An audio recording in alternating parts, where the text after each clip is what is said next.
Yes, it's time once again for The Living Word. And the Salvation Army Band has provided a spirited start to this program with the march Beyond the Blue. In certain circles these days, it has become fashionable to try to prove there is no God. Or if there is a God, he's beyond man's reach or understanding. There are even some who would have us believe that God is dead. In the age of science, when so much of our existence has come into the understanding and under the control of man, it is not surprising that new powers should tend to blind us to the vast areas of ignorance and limitations which remain. Many are asking, what place has religious faith in a modern scientific world? Would the synthesis of life from chemicals invalidate God the Creator? These are some of the questions with which Dr. George Ross confronts his colleague, Dr. Peter Holmes, as they work together to advance the knowledge of biochemistry.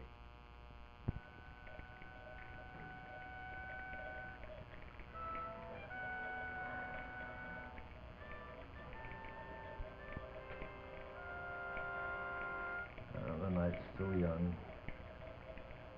By the morning, who knows?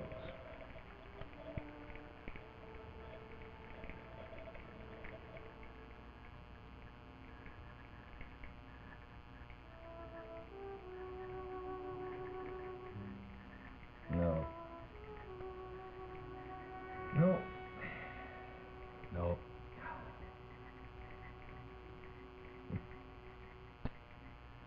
Sleep. Dream. Here's the dream worth dreaming.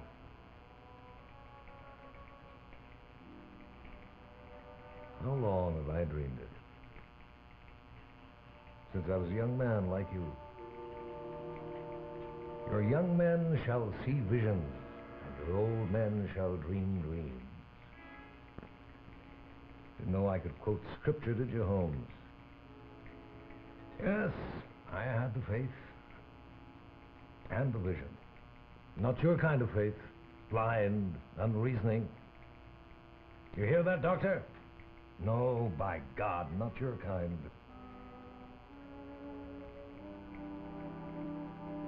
Now, why would I invoke that name? God. You're the man who calls on God. But not here. Not in my laboratory. Not for 2 years. Not since the day we first met.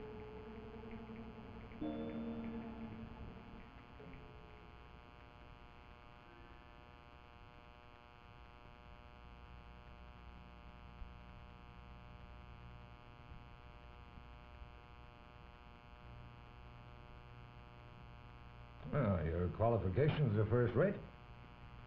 Your reasons for going into research are excellent. I believe you may be just the man we're looking for. Thank you, Dr. Ross. Now, Dr. Holmes, man is mastering the universe, from atoms to the farthest galaxies. Biology, chemistry, all the related sciences. Eventually, there'll be a total breakthrough. Not a single area the scientist doesn't know and control. Not one, Doctor? Isn't that saying that man will finally learn how to create life? Yes. Create life and conquer death. I thought those two prerogatives were reserved for God. You a religious man, Holmes? Yes. Are you now? You believe in God, believe that he's behind the atom, all that sort of thing? I believe that, yes. And that everything on this earth and in these galaxies is maintained in its existence by God. Well, well, well. My boy, you may have come to the wrong pew, so to speak. The genetic breakthrough may happen right here. I've pursued it, researched it, ever since I was a young man like you. And it's close. Close, do you hear? Now, you believe in God. I believe that in my laboratory, living cells will be created from dead matter. And then, where's your God? Can't answer that, can you? I think I can, yes. Don't bother. Answer me this. Are you afraid to put that God of yours under the microscope? Are you afraid of the truth? Because if you are, then you're no scientist, and I withdraw my offer. I'm not afraid. I am a scientist, and I hope the offer stands. Good. It does. You'll begin tomorrow.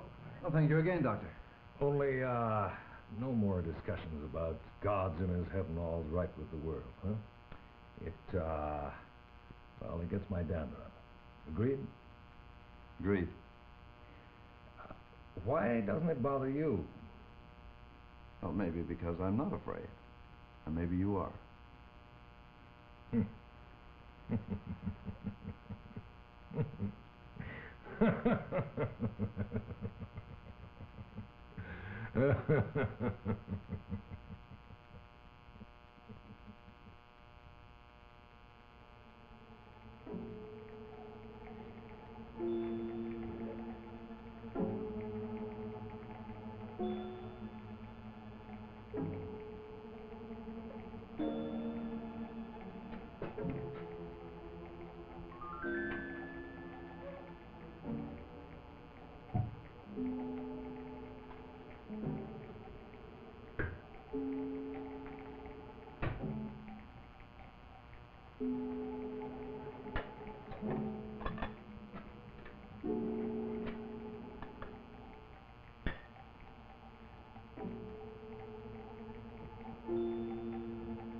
Oh, yes, you are afraid, my boy. Since that day, not one word about God running the universe. You don't want to hear my arguments, because you know that your own won't hold up. But what happens when you have to face the cold evidence in a test tube that man's knowledge writes off the existence of God and the necessity for God? You won't like that, will you, my friend? And then why have you stayed on here, working right beside me? You knew we were close to the breakthrough. Why didn't you run from the truth?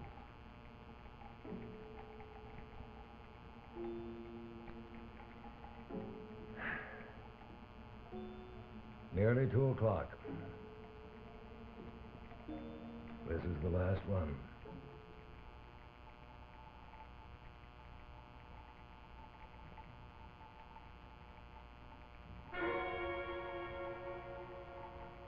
Holmes? Holmes, we've done it. It's happened. Holmes! Wake up! Wake up, you fool! You believe in miracles? Well, there's one under that microscope. Huh? I'm sorry. Get to that microscope. We've done it. I have created life. Well? Well? There isn't anything in here, Ross. I don't see a thing. Maybe you don't want to see anything.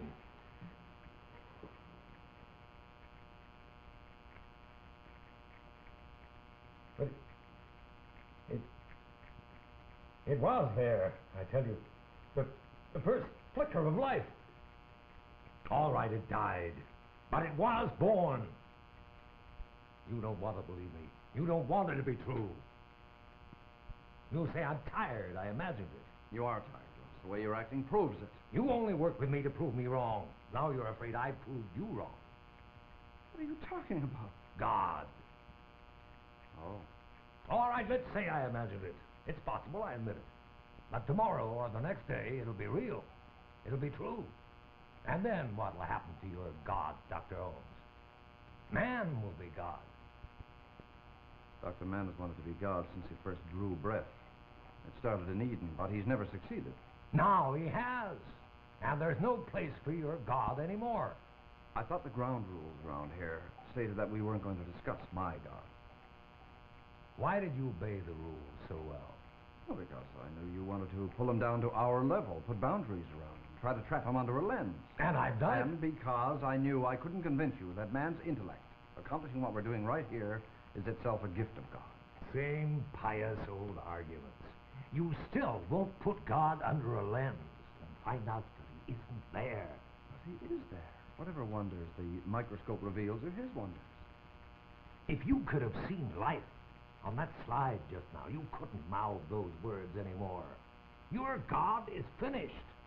If you're so sure of that, Why are you so angry? I'm tired, that's all. I'm just tired. Or could it be because somewhere in the depths of yourself you know that the marvels of science don't negate God at all? That they only emphasize it? That we won't disprove his existence by anything we may find in a test tube. All over again we'll prove his greatness. Man's greatness. Man's. Once he can create life. If God does allow us to create life, it simply means that he doesn't need to withhold anything from us, except our accountability to him. Our what? You heard me, Doctor. Think it over.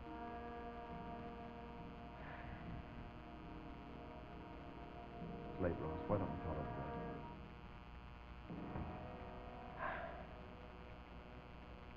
Let's call it a night. A long, long night.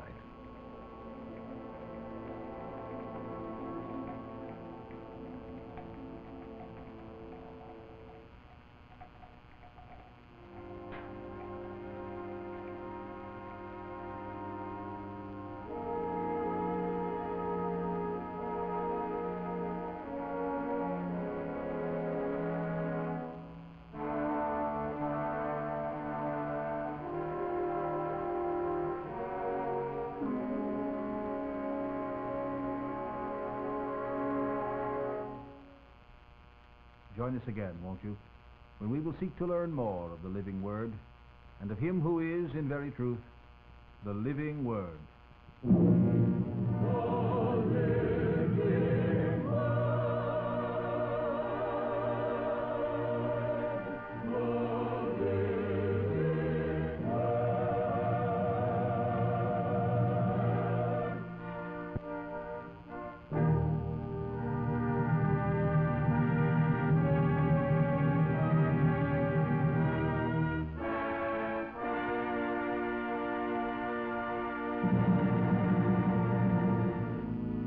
What do you really know about the world's bestseller? This free Bible correspondence course is yours just for the asking. Simply send a letter or postcard to The Living Word, care of this station. Do it today. Do it now.